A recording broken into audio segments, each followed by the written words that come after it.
PittsburghPirates.com. Bob, good morning. What's it like in Florida today?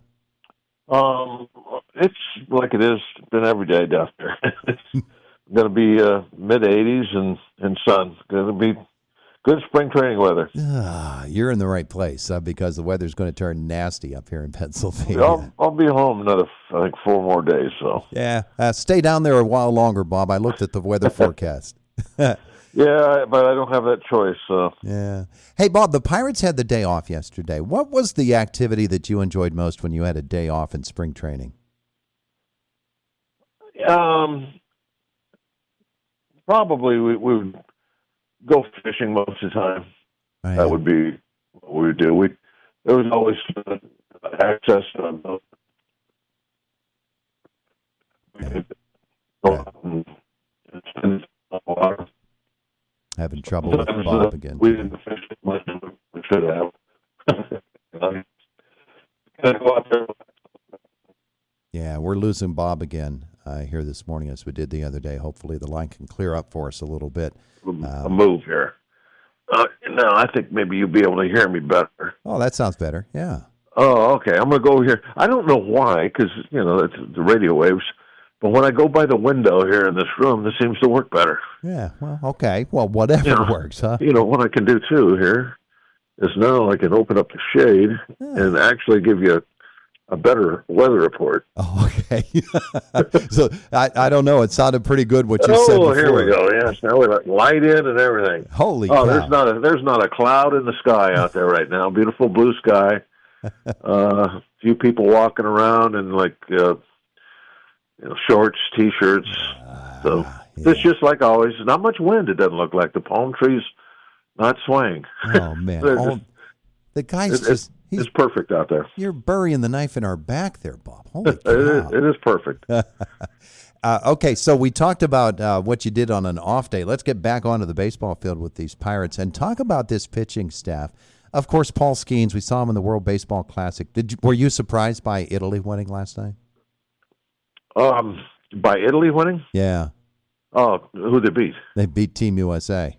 Oh, I didn't watch it last night, so I stayed away since Skeens wasn't pitching. I stayed away. That doesn't surprise me too much because I really thought that now Skeens pitched great, 4 shutout innings, but I thought and they were winning 5-0. And I was really surprised that they kind of had to hang on to win that ball game against Mexico, which kind of had me a little bit worried. Yeah. So, that's. Yeah, well, they were down 8-1 last night. They came back, made it 8-6, but now they have to rely on whatever happens today if they're going to get through. Team Italy plays Team Mexico. Anyway, Skeens there. We know that Skeens is going to be more than a little bit solid for the Pirates. And we know that you're going to get great minutes out of or innings out of Mitch Keller because that's what he is. He's like a machine out there on the mound. Mm-hmm. After that, I think it's really intriguing, the possibilities. Of course, we've talked about Bubba a lot over the last 6 to 8 months and really over the last year. Braxton Ashcraft, though, is a guy that, to me, he's a great example of a guy that sticks to it in the minor leagues, goes through the struggles with Tommy John surgery, comes out on the other end smelling great. Yeah, I really like Ashcraft a lot. The thing I like about, of course, what are you talking about, Bubba? Both of them, it's just all about their stuff. It's totally unproven to this point about what they're going to be in the long term.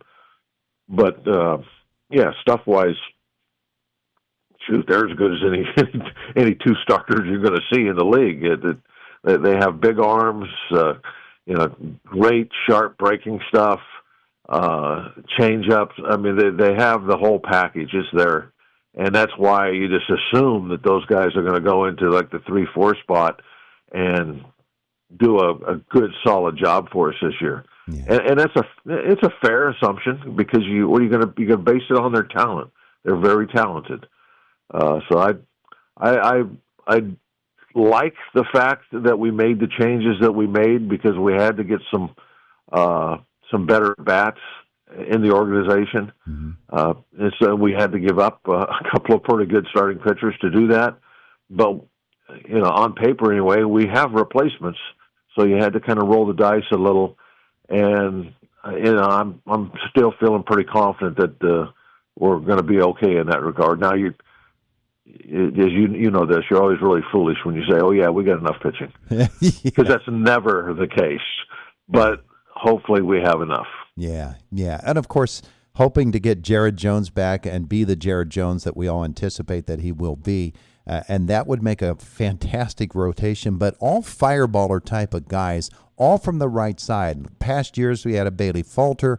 We had Andrew Heaney starting out. We had Quintana for a year. And we always had that left-handed guy to offset things. With an all right-handed lineup, that means a lot of left-handed bats coming to play at PNC Park where it's easy to hit, well, easier to hit it out than it is to left field. Concern there?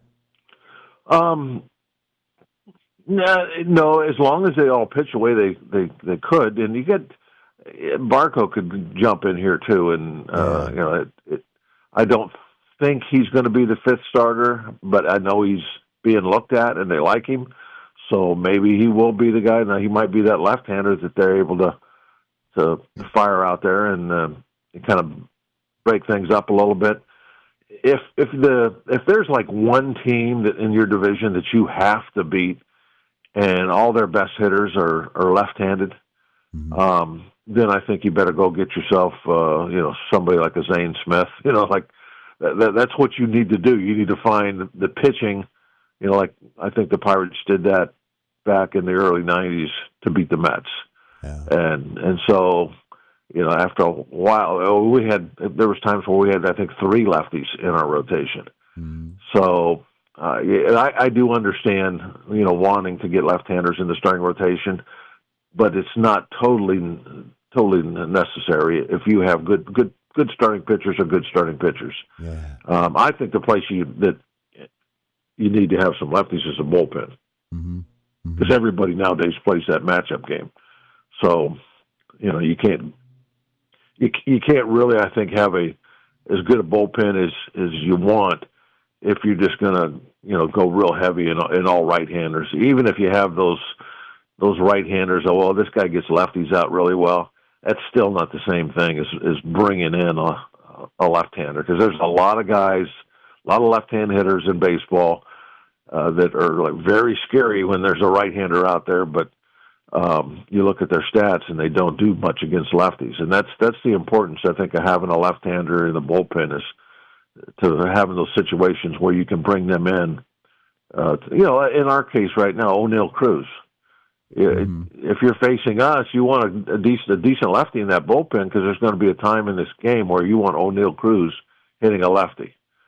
So that's the kind of situation that I think is more important than the starting rotation. Yeah. Well, boy, you bring up a great name in Zane Smith there. And when that trade happened, Zane Smith, I think he came over, it was from the Expos. Yes. And it was a major league pitcher in Ruskin, Scott Ruskin, but the minor leaguers involved there, Moises Alou and Willie Green.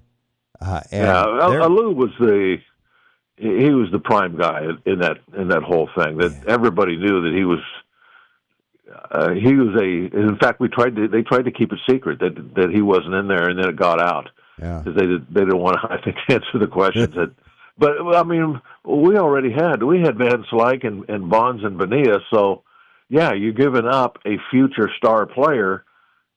But if we want to beat the Mets and come in first place, we need left-handed pitching, and so they went out and Randy Tomlin. They ended up bringing him up. He was soft tossing lefty, great changeup, but he was really good against the Mets, and that was the team that we needed to beat. We couldn't come in first place unless we beat the Mets, and so they put together a starting rotation where you could go into New York, and 2 out of 3 days at least they're going to have to face a left-hander. Yeah, the interesting thing about nobody liked that trade at first across baseball. They said, Zane Smith, really? Oh, sure, yeah. For those 3 guys? Well, Zane was he wasn't a star, but he was darn good.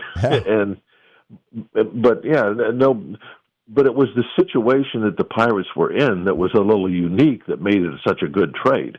Yeah. And we don't win. We don't go to the playoffs. And back then, only 4 teams in all of baseball went to the playoffs. Mm-hmm. You had to come in first place in one of the 2 divisions to get to the playoffs.